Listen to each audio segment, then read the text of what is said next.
L'Azerbaïdjan annonce avoir frappé des sites de lancement de missiles sur le territoire arménien, une première laissant craindre une escalade du conflit dans la région séparatiste du Haut-Karabakh.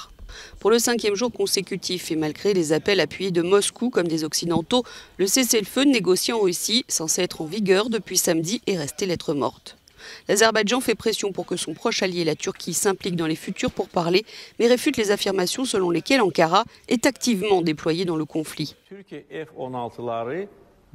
Les F-16 turcs sont là, explique le président Aliyev. Ils sont venus pendant l'entraînement et sont restés ici après l'entraînement et les attaques arméniennes. Mais ils sont au sol, pas dans les airs. Aucun d'entre eux n'a pris part à cette guerre, dit-il. L'Arménie, par la voix de son Premier ministre, a déclaré qu'elle se battrait, elle, jusqu'au bout, n'ayant pas confiance dans les négociations. Au fil des ans, le processus de négociation sur la question du Karabakh a mené essentiellement à ce que l'Azerbaïdjan demande au peuple arménien, au peuple du Karabakh, de renoncer à ses droits, dit-il. Dans des capitales à l'étranger, les communautés arméniennes organisent des rassemblements pour exprimer leur inquiétude, comme ici à Paris, où elle est très mobilisée.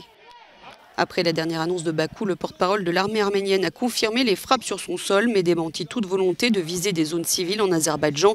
Il précise toutefois qu'Erevan se réserve le droit de cibler toute installation militaire et tout mouvement de combat sur le territoire de l'Azerbaïdjan.